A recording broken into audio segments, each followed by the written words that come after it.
going to talk about the bigger picture. That's what we're going to talk about. Because I know you've been watching the headlines. Iran, Gaza, the Supreme Court, the big beautiful bill, the LA protests, the crime wave in DC. They look disconnected, like 5 different storms hitting in 5 different directions, but they're not. I need you to see the bigger picture. They're testing grounds for a single system, a domestic control network built in plain sight. On one that can federalize your police, lock your streets, and stop your protests before it's even a crowd. I want you to see how serious it is. DC was just proof of concept. It was no riot, no invasion, just a crime problem. And the president took the city's police out of the mayor's hands like it was nothing. I want you to catch it because LA was the other bookend. It was a major city protest that let him test federal boots on the ground in a metropolis.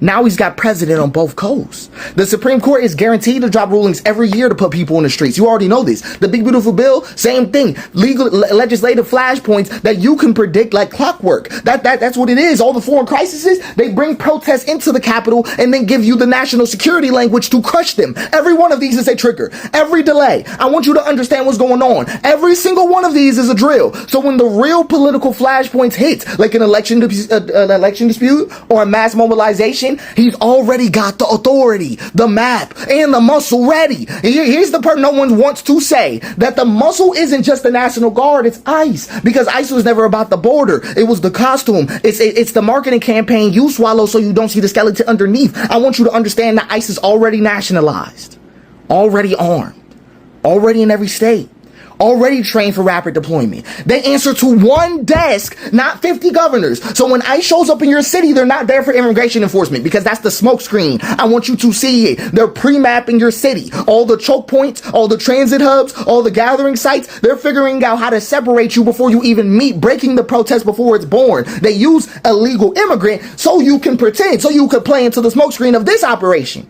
right? But I want to say this clearly. The situation with the legal immigrants is real. The plight that they deal with is real. They're in a bad situation and they should have never been treated like this. But their suffering is being repurposed. It's being turned into a cover, a building, for building a federalized riot control apparatus in real time. I want you to understand what's going on. ICE, I said rice, but I'm not even joking. It's riot police. It's a standing domestic army wearing the badge of an immigration enforcement. That's what's happening. And I want you to understand. I want you to understand. If one's major swing state city gets caught up in the exact same thing that happened to DC or LA, it will finish the blueprint. One more public safety president in Milwaukee, Atlanta, or Philadelphia, the entire country becomes a grid he can lock down in an hour. I'm not playing. I want you to understand what this means. A march gets announced by noon. At noon. By 1 o'clock, the streets will be sealed. The bridges will be locked. The transit is cut. The choke points are manned. You're not marching toward anything because you're already surrounded. So when the president says there might be something going on down there, we might have to take a look. What he really means is that the switch is about to flip. Right. The network is about to move on the border that they can draw now, and it isn't on a map. It's around you, anytime, anywhere. I want you to understand what's going on because your politicians aren't going to move. They think this shit is temporary. They think it'll only be used in a real emergency. Even when president shows otherwise. President doesn't even look like that. President looks like they're going to benefit from this exact same power, and they believe they'll hold the presidency next and might need to use this. This is how ridiculous they are. And a lot of them ain't even put together the picture, but they treat LA, DC, ICE, court rulings as separate issues. It's the same issue. It is a domestic control apparatus. I just want you to understand. Democrats, listen to me. You fear being soft on crime. You are going to have a network built that is going to directly oppose public safety. I'm just saying this to you. I'm putting the dots together publicly so you can understand. So you can understand that if we don't take action, I want you to understand that these cities, states, we need to prepare injunctions immediately that can be filed within hours of this attempted takeover because we will lose it all. This is how it goes. You wanted to understand the end game. This is the end game. And I don't even feel comfortable about it. I'm just saying what it is. It will move that fast before you even get in your car. They'll have everything choked up. And they've been prepping for it the whole time in your face, creating all the precedent they would ever need. all the presidents that they would ever need to take over everything. That's the whole point of this. You think you've been watching headlines? He's scheduling. He's scheduling just in case you get a little too upset. That's exactly what's going on. And if we don't take action in Milwaukee, Atlanta, Philadelphia, any of those places, any swing state, mid-city, then this apparatus will be completed in your face. It will. And it won't be a regular conversation. We won't settle this at the ballot next time if it's like that. I'm just saying it. So, it's just my take, just my thoughts on what's going on. Hello guys, welcome to my social commentary. My name is Ransom Joseph. I hope this video finds you or meets you good. You know, I was going through TikTok and I found this post and it caught my attention, and flipping through my FY pages, I keep finding interesting posts about it because I've made a video about this saying that this is like a projected plan. Remember, our president Trump met with President Putin and there are some inter talk they had that we don't know about it. So if you watch the way President Putin is ruling Russia and this recent law of imposing martial law, you can connect what I'm trying to say. So I hope you see this video in the aspect I'm trying to bring it to you for you to understand what is happening. Tell us what you think about the video and don't forget to hit the like button for more video like this to pop up on your screen. You know how people right now say the country's going backwards? I'm going to give you a demonstration of that. I'm not going to talk about economics in that kind of way, but I'm going to talk to you about enslavement was about 250 years, right? From 1619 to 1865 or thereabout, maybe not in Texas. Okay, so that's about 250 years, 246, 250 years. Jim Crow and segregation followed that. That was 100 years.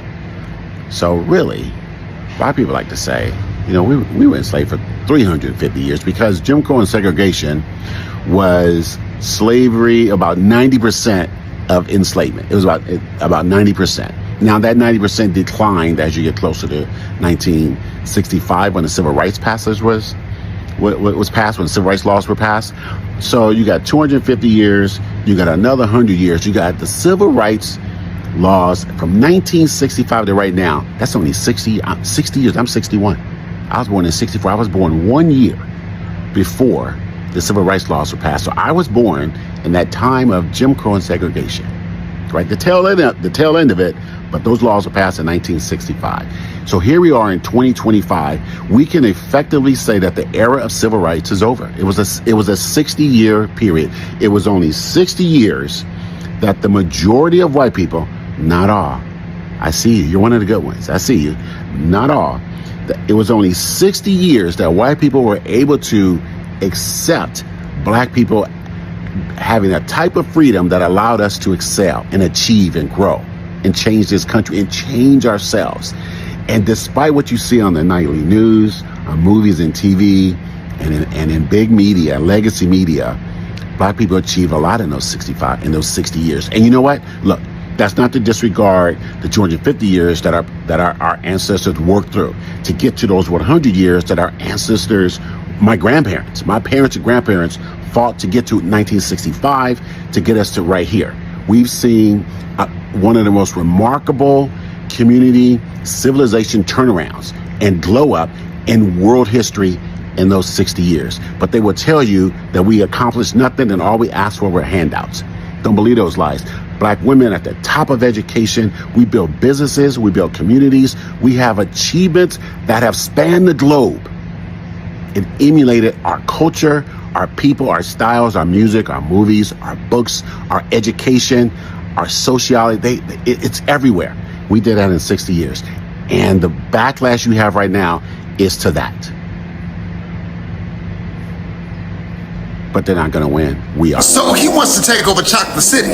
Boy ain't even got a sweet tooth. Just mad. Yeah, we built the White House. The Blacksonian's on the National Mall. And Dr. King still stands tall. Washington, D.C. was the first big city with a majority black population. And when we took power, we wanted to govern ourselves. They wanted us paying taxes with no voting rights. Taxes but segregated. Taxes but under the complete control of Congress. When that civil rights movement picked up, we pushed for the 23rd Amendment. In 1961, Washingtonians gained the right to vote for president. But it wasn't until 1968. Literally, Dr. King had to be assassinated. They had to be afraid that we would burn down the city for them to pay attention to our demands. These were just demands to govern ourselves. In 1973, Congress passed the Home Rule Act. Washingtonians could finally elect a mayor and city council. White people were never able to accomplish that, but they sure could flee to the suburbs.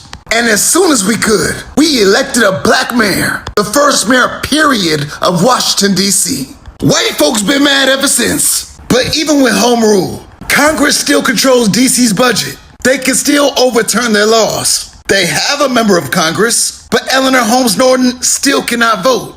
They don't even have a senator, because there has always been a fear of black people with power. Shoot, they fear us even having representation. Because if the world sees what we already know about ourselves, no one will ever believe in white supremacy. That's why they're using Washington, D.C. as an example. Crime is at historic lows, but Trump wants a witch hunt.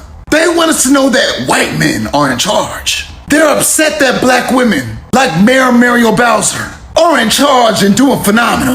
They are haunted by the inferiority of their mediocre male white performance. Cause y'all wanna talk about merit, right?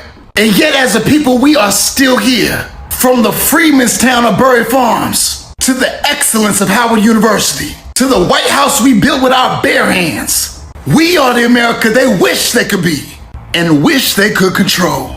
But in a city where it is obvious that we can govern ourselves, our only choice under this administration is to be ungovernable. I just wanted to update the masses about what is going on in Washington, D.C. I know that y'all have seen the multitude of videos of federal agents and the Metropolitan Police Department harassing black citizens in their own neighborhoods. I know that you all have seen the tanks from the National Guard. And I shared a video yesterday in my stories with the DEA just walking around the street. And with all that's going on, including the residents of the District of Columbia coming together, banding together, making noise at night, following these federal agents, keeping them on video, letting them know that they're not welcome in the city. The mayor of DC is in Martha's Vineyard. While her city is literally under arrest and duress, she is not even in her city trying to find ways to protect her constituents. She is not in the city trying to protect the unhoused, which is actually on brand for the mayor and DC City Council because they were removing homeless encampments prior to Trump. So again, the Democratic Party in Washington, D.C.